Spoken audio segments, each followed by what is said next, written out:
Well, we're back, and we're in Hawaiian Shirt Friday mode. Because it's the last Friday before Kingdom Hearts 3. I can't believe it. How many Fridays has it been? A lot. But anyway, I just played Point 2 the other day, and I just wanted to leave my thoughts here. Just have a casual discussion about game design. So, I really only have a few things to talk about. It was only a 3-hour thing. But first of all, I just have to say my first thoughts were I loved it. It was just so fun to play. It was absolutely gorgeous, and just I love how fast Aqua moves. Look at that. It's amazing. That's just, oh, thank goodness she moves so fast. No more of this dodge rolling BS. It makes the worlds feel bigger when you can move fast like that. I love this sliding thing here.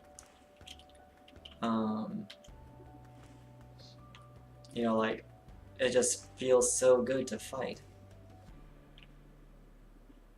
Especially on standard. That's where it actually helps. So, yeah, Dark Side might be a good example to show.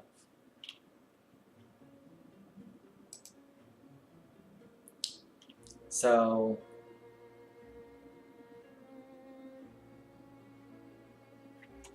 let's just talk about situation commands here. So situation commands, the way this works is down here, you can see that I have these 3 things. And based on what I do, whenever those 3 things fill up, I get an extra, these little abilities pop up. I can do them whenever I press triangle. So, and they have a time limit before it runs out. So there, see, I just did it. Now I can use Thundaja, boom, just like that, right? And they're awesome abilities, free. You don't need MP for them. And the reason why I think this is such great game design is because it encourages you to play around with the battle system. Kingdom Hearts has actually needed a way. To be fair, I haven't played Birth by Sleep or 3D. I've only watched the cutscenes. And I know that Birth by Sleep added something like this. So, it's not new, but the reason why it's good is because Kingdom Hearts 1 and 2 needed a way for the player to want to test out different abilities and stuff. Because honestly, the games are so deep, and there's so many different mechanics you can do that are all pretty viable. But no one ever does it because, it's just so easy to just attack and make it through the game. And, it's not a bad thing. They did that on purpose. They wanted to make the game easy enough to where anyone could play it. Problem is, people think it's just a hack and slash game. Whenever it doesn't have to be, you can do whatever abilities you want. But players who don't explore the abilities themselves, they end up not learning. So I love this system because it says, well, you should mix up your gameplay a little bit. Try to find new situation commands, which, to be fair, in Point 2, there's not many.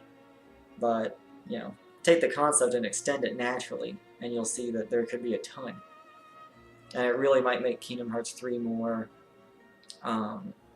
it gives you another goal in battle, which having other goals in battles make you play differently. So, in this case, it's a great reward. It helps you, do more damage in battle for free, more magic. Sometimes it changes your, style, which I didn't really notice that big of an impact in this game, to be fair. Spellweaver's cool and all, but I don't really know what it does differently. I imagined it makes magic more powerful, but I'm not sure. But, I can just see the potential for this in future Kingdom Hearts games, like 3. So, it gives you this extra goal. Say, okay, actually, you know what? I need to get all 3, Fire-Raja, Blue-Raja, and Thundaja, so that I can do extra damage to this enemy. And so how do I do that? Well, I only have this much MP, so I also need to save my MP for Cure if I need to too, so I need to do these abilities in the right order so that I stack these up and be able to get the thing that I want, right? And that just adds this other dimension. Now it's not just about killing. It's about you know, killing in a way you want.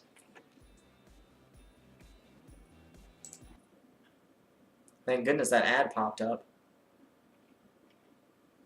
Okay, we're gonna go silent the rest of the time.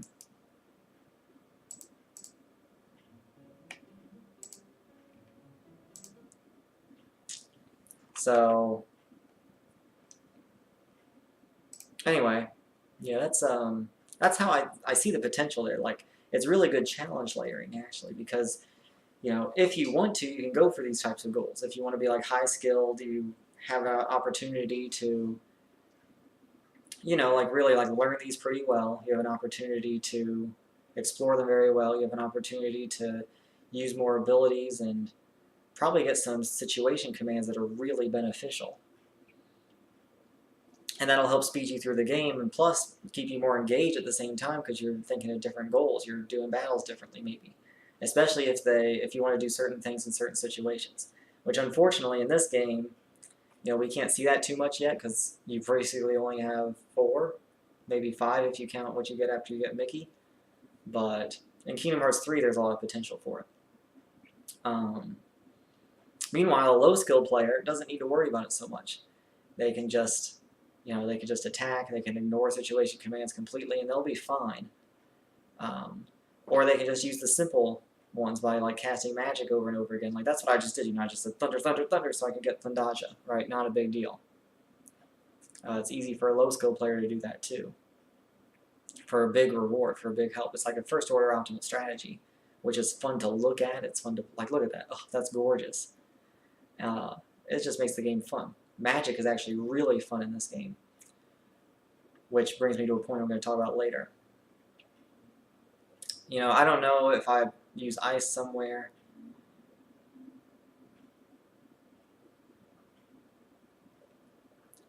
So I'm not going to bother trying to find an example, but the next thing I wanted to talk about was the ice slide.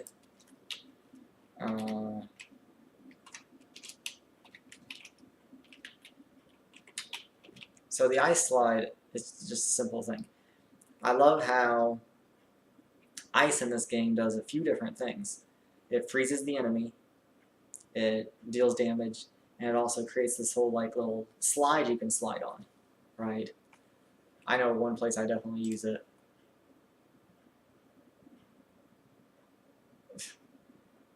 No, I don't need to show it. But I don't know, I just think the ice slide is such a cool idea because, you know, it treats ice more like a tool. It gives it different properties so that there's more chances for it to combine with other ideas. There's a chance for emergent gameplay there. Like I imagine this situation where an enemy that I'm fighting against, I cast ice on it, and then he uses my ice spell. He like blocks it, and he uses my ice spell to slide along and reach me. And that'd be really cool to see an enemy do that if that's in their AI. And that would count as emergent gameplay. The only thing I wish is that other spells would have their own version of the ice slide, which maybe they will. We'll see.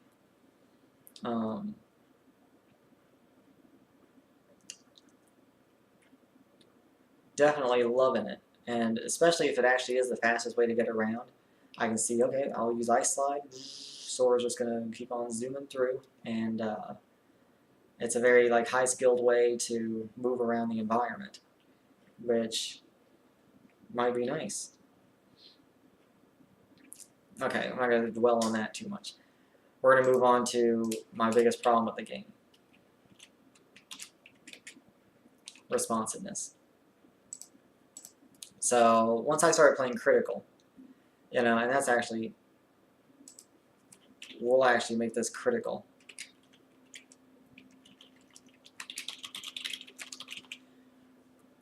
Once I started playing critical, it became painfully obvious that the game's not quite responsive enough. Like, I just don't. I don't know, I didn't examine it too deep, but I just felt like whenever I wanted to do something, there was this lag, excuse me. Like, I don't know, I noticed myself like casting magic, and then, I don't know, while magic was casting, I like let go of the thing and I wanted to kept attacking, but then another spell went off. And I was like, huh, that's not exactly what I wanted. Or, you know, like blocking really like took time in order to block and stuff.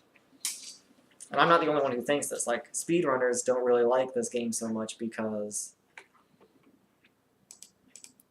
the responsiveness is pretty slow. You know, it's hard to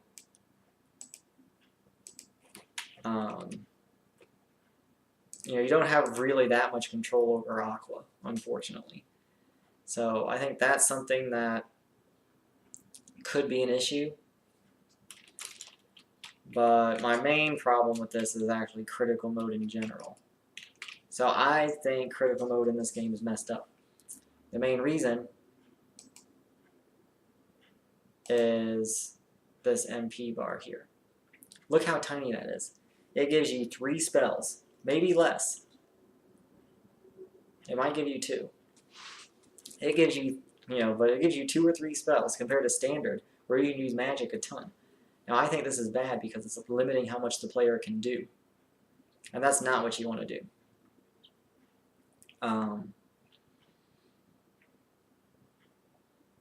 Yeah, see, this is what I was talking about.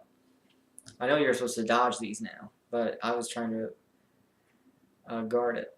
Another thing is the camera gets really close. Like, look at this camera. Like, that's not helpful. Anyway, though. So, remember what I said back in the first section about how magic is the fun part in this game. The fact that Aqua can just cast spells and is so cool looking. It activates situation commands. That's the fun part of this game.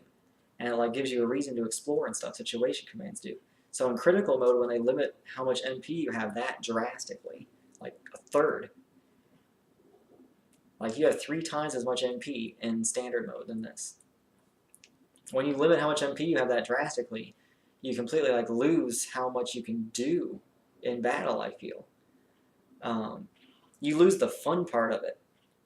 And in this game in particular, you know, like Aqua doesn't have too many options here.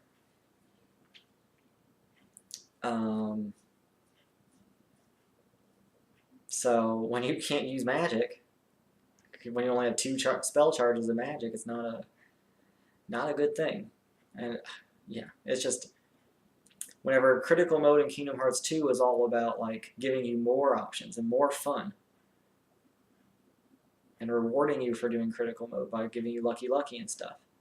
You know, that's the way it should be done. And I have a blog post about this, how to design a hard mode, right? Like, I also talk about it in my Kingdom Hearts 2 video discussion. So, it's something that makes critical mode in Kingdom Hearts 2 amazing. But this one just, like, I felt too limiting. And, you know, I didn't even finish it. I was like, oh, I don't want to do this. Not only was, like, the responsiveness just a little bit of a problem, but, you know, without the magic, you lose all the fun parts of it. And yeah, like I did die a lot. And I was having fun. I could go back and do it, but I don't have that much time, you know? So, maybe it's just me playing bad? Yeah, sure. Either way, I know that magic is the fun part. And so, taking away magic. Like, imagine a way this could have been done. Like, imagine you still have the same amount of MP. You know, you can just make the enemies harder and still use magic to do it, maybe. And still situation commands could be part of it, but I don't know. Like, I'd like to play the game with the same amount of magic as standard mode and see if I have as much problem. I probably would, I think. I don't think, because you still have the cure problem. Like, the fact that cure removes all of your MP means that, you know, you won't be able to use spells that much, right?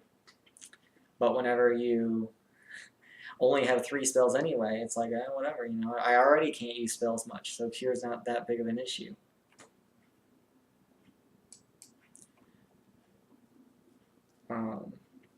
Yeah, like, I really think that if you'd have the same amount of MP as you do in standard, you wouldn't even be able to tell a difference in this difficulty. It'd be more fun because you can spam more magic. Enemies could have a little bit more defense. You know, it's fair. Magic defense in particular. That's a way to discourage magic with still giving the player the option to use it and have fun and situation commands.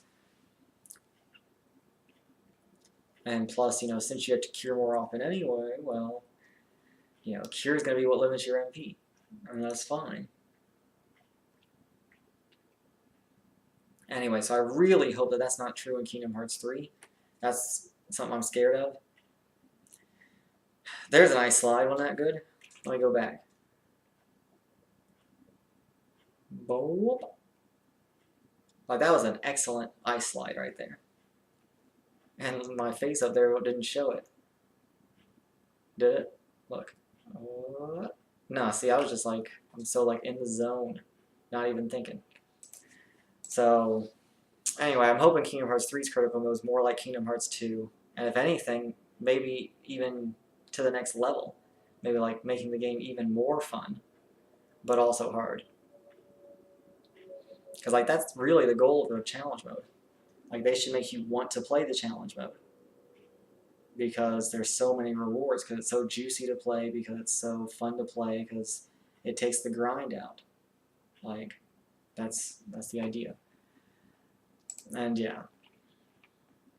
I've already talked about, you know, how .02 expands Kingdom Hearts 2's combat. You know, it's reaction commands. There's a blog post about this. I'm going to add pictures later, make it prettier. But, you know, here's the idea. So I think that's all I have to talk about. I might just say for now, Kingdom Hearts 3 thoughts. Let's just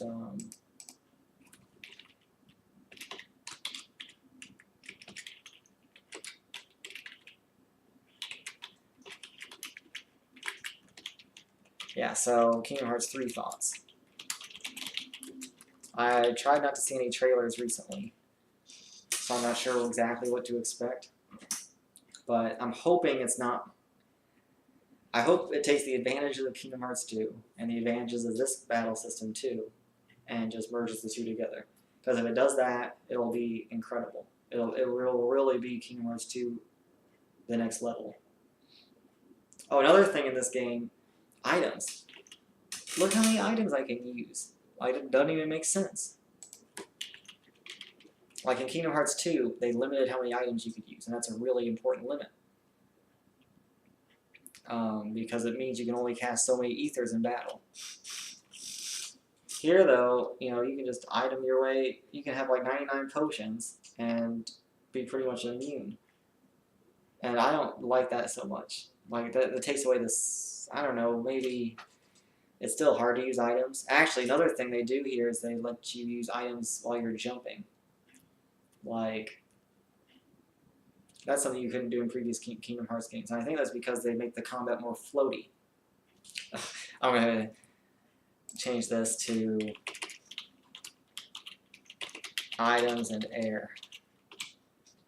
You know, like this, they want you to do more air stuff, which is really fun. You know, like people call it floaty, but I don't think they're calling I don't think they're calling it floaty because you're more in the air. They're calling it floaty because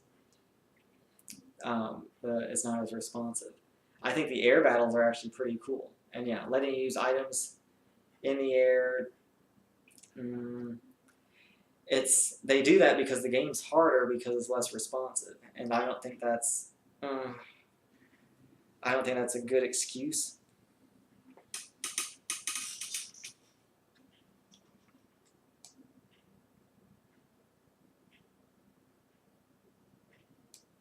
Yeah, I don't think that's a good excuse for adding items in combat, in air combat.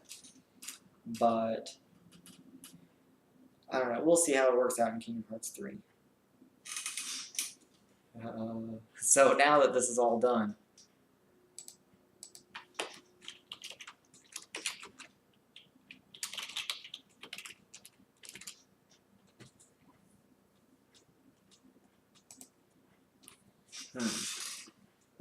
like honestly, I like that you're more in the air. Like it's really fun to fight in the air. It makes you feel more powerful. And definitely, like you can see in Kingdom Hearts 2, as you get more familiar, you do more air combos and stuff. They kind of force that on you. But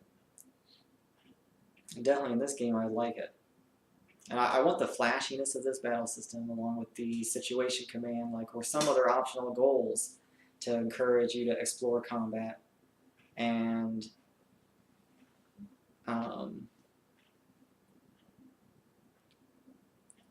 while you have the precision of Kingdom Hearts 2 and also like the critical mode buffs from Kingdom Hearts 2, I think that would be the ultimate Kingdom Hearts 3 battle system.